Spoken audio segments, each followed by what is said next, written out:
মাও জানে, ওর মাইজে ভাইও জানে। ওর মা ওদের বাড়ি নিয়ে গেছে বেড়াইতে আমারে, তাও গেছে। ওর মা আমার বলছে মুসলিম বানাবো আমার ছেলেরে, তাও সঠিক। আর এখন ওরা অস্বীকার যাইতেছে।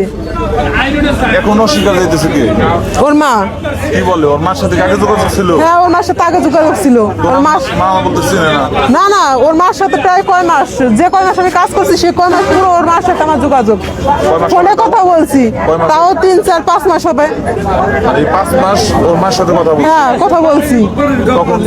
কি সূত্রে কথা বলছেন? মানে এক জায়গায় কাজ করেন এই সূত্রে? না না, আম্মু বলে কথা বলছি তার সাথে আম্মু বলে কথা বলছি। এমনকি যে জায়গায় কাজ করছি সে জায়গায় আম্মু বলে ডাক দিছি, সবাই তাও জানে যে আম্মু বলে ডাক দিছি তারে আমি। এখন তাহলে সমস্যা হলো কি নিয়ে? এখন তারাই সমস্যা বাধাইতেছে। আমার যত যা ছিল সব মনে করবেন ওর ফ্যামিলির পিছনে আমি খরচ করছি, একমাত্র ওর মার পিছনে। ওর মা অতিরিক্ত লোভী। মেয়ে থাকলে মনে মেয়ে দেওয়া ব্যবসা করে খাইতো, জানেন?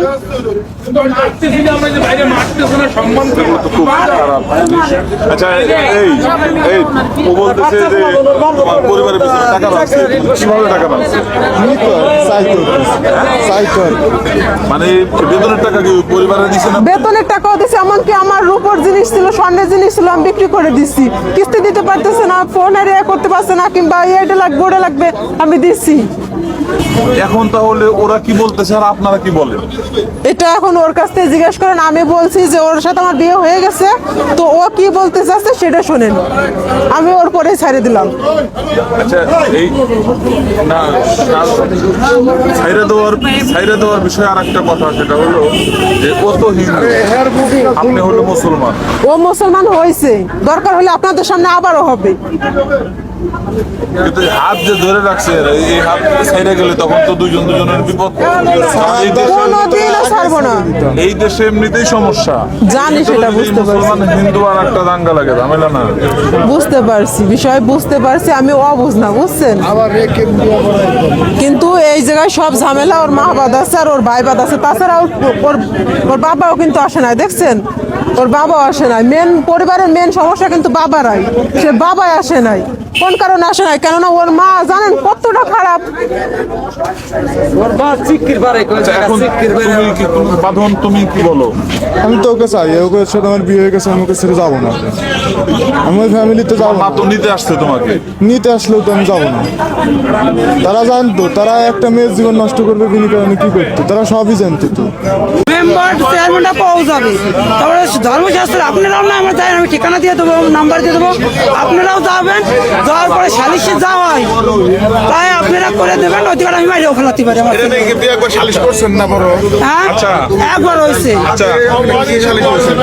সেই সময়টা হয়েছিল কি যে আর মায়ের কাছ থেকে 10,000 টাকার প্রমাণ দেওয়াতে পারছিল, মায়ের সেই 10,000 টাকা মেম্বারের হাতে পাঠাই দেওয়া হয়েছে। জরিমানা হিসেবে মেম্বার দোষছিল, আমরা দিয়ে দিছি। 20,000 টাকা আমি জরিমানাটা কি? মানে এই শুনো, যেটা বুঝতে পারলাম, ওই মেয়ে তোমাদেরকে যে টাকা দিছে ওই টাকা ফেরত দিছো? মানে জাহাজের পাশে 10,000 টাকা আমাকে দিচ্ছে, আর তারা কোনো টাকা দেয়ও নাই আমাকে, আমরা এই পর্যন্ত পাইও নি।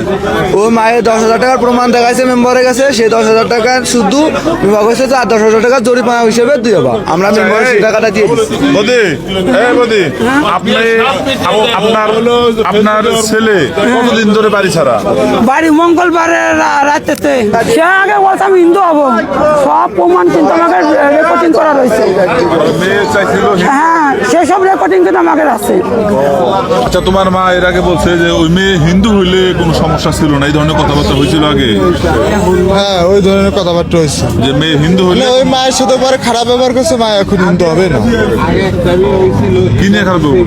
খারাপ ব্যবহার, তার ফ্যামিলি থেকে একটু ঝামেলা করছিল প্রথমে। ও বলছিল আমি হিন্দু হয়ে যাচ্ছি, তোমরা আমার মানে না, আমি চলে আসতেছি। তো তারা মানে নিছিল না, পরে শেষে এই পরে আমাকে বিয়ে করছে, মুসলমান বানায় বিয়ে করছে। তোমার বাড়ি কোথায়? বলমারি। তুমি মানিকগঞ্জে কেন? মানিকগঞ্জে পলা আসছে আর কি। বলে আসছো? হ্যাঁ।